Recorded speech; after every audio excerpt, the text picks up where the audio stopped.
My name is Brian Shattuck. I'm Australian and I'm an investor in 3 companies here in Colombo. These companies' assets have been stolen from me. The companies employed a total of 400 people. The first one, Metal Recyclers Colombo, was started by me, and we built up an international company importing metal from Europe and exporting to the Indian subcontinent. This was a very successful business. It went public and raised $4 million US. I, as the shareholder, found that this money has been embezzled, stolen by my fellow partner. I couldn't speak out earlier because the person that's responsible for these thefts of my shares is gammanpilage. He was a powerful politician here in Colombo, and I was afraid I would not get justice if I brought action against him.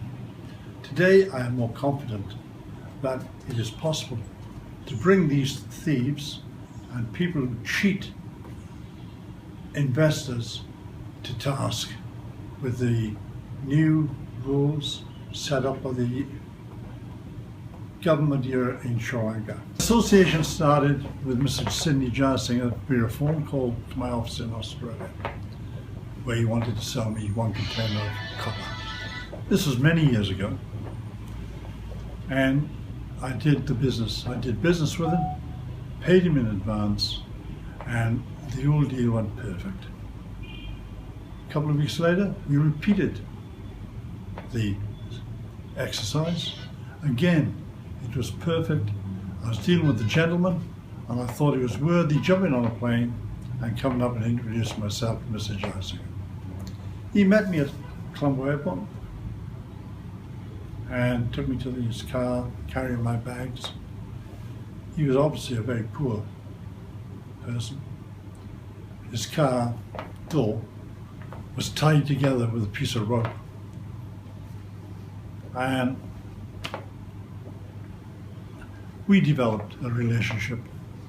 I liked him, he seemed genuine, and I continued to do business with him. I then brought my family, wife, 2 children up to Colombo, where we spent a week. And we decided at that stage that Mr. Jarsinger would like to go into business. He seemed a very nice family, and we agreed to educate his son, and I would pay his fees at Monash University in Melbourne. We also decided that we would start a small business together to make enough money so that he can pay for his son's education, and that's how my business relationship started. We were successful. I was buying large quantities of special metal out of Europe, bringing it to Colombo, and we were hand-sorting it and re-exporting it all around the Indian subcontinent. It was the perfect business. The business became quite profitable, and we expanded. Eventually,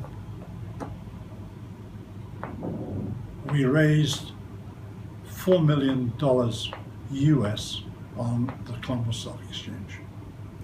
At this stage, gammanpilage came and worked for the company.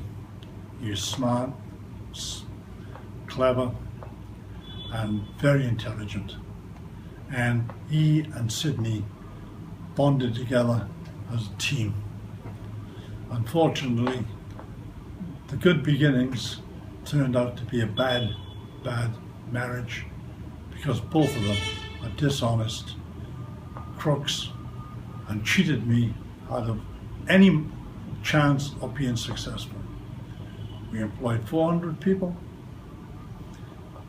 We had special conditions that all the girls had to have food, at least 2 meals a day, a good salary, work clothes, and all this sanitary wear provided by the company.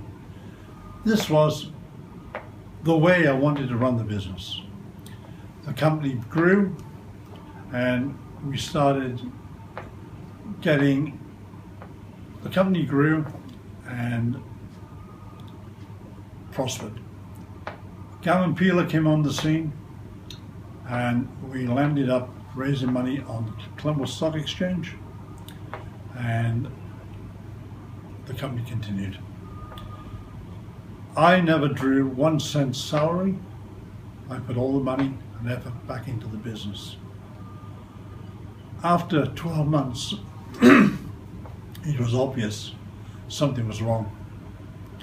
And what was wrong was there's money missing, production was down, and the business started to flounder. I then made a further investment with Sidney Gilesinger, with Gammon Peeler's advice, backing him, in a company called Salon Tea Gardens. This company was to make CTCT, and the investment for me was around about 1 million US. The company attended 2 trade fairs, one in Russia and the second at the CL Fair in Paris.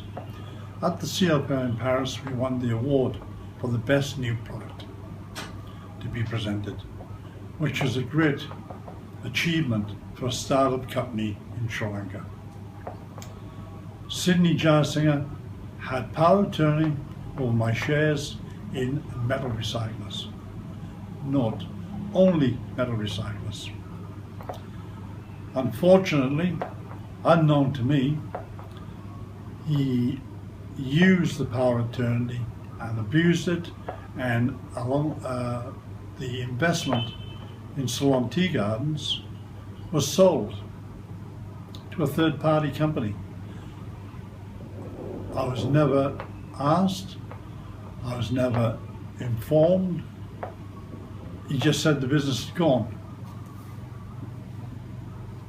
I only found out later that he had embezzled the company and transferred the shares to himself. The third investment was in Pan Asia Bank. Pan Asia Bank was a new company starting up, and I had early investment of $100,000.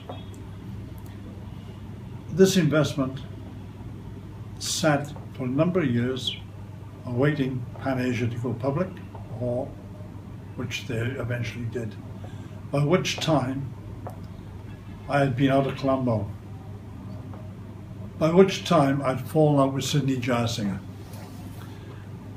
The reason I fell out with him, I turned up at Colombo one night and Odea Gammon Peeler with the company's director, Jagath, were there to meet me coming off the plane and advised me I was in serious trouble in Colombo. Sidney Gilesinger's sons had arranged to have me shot, and I was not to stay in Colombo. I have to leave, and Gammon Peeler and Jagath would take me to the Hilton Hotel where I always stayed, and I was to remain in my room until the following morning. And I was informed not to answer the door, do not take any phone calls. The following morning, Gammon Peeler turned up at 8 o'clock, and he again told me the seriousness of the threat, and I must leave Colombo today. What does an investor do? I was distressed that somebody would contemplate killing me, and after discussing this with Gammon Peeler, we agreed to cancel Sidney Gilesinger's power of attorney in metal recyclers and convert it to Gammon Peeler's name on Gammon Peeler's suggestion. Having dealt with O'Dea for a number of years, it seemed I had no alternative but to trust him at this stage. He went away to sort out a new power of attorney. I decided to go and front Sydney Jazzinger. I went to our office, which was in Goldface Road, went in to see Sydney and spoke to him. It was a very short, brief discussion. I just said, Sydney, what's wrong with our working relationship? It's all gone wrong. I was stunned with the reply. I played you out. And that was it.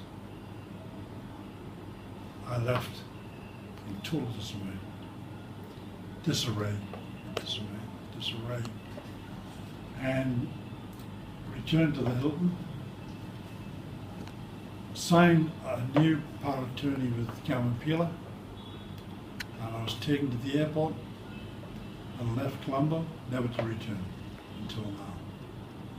I couldn't come back earlier because I feared that gammanpilage had become quite a powerful person in Colombo, and therefore I would never be able to get justice. Now, with the change of his political fortune, I feel there's a chance for me to get justice for the theft of my money, my investment that I've got in Sri Lanka.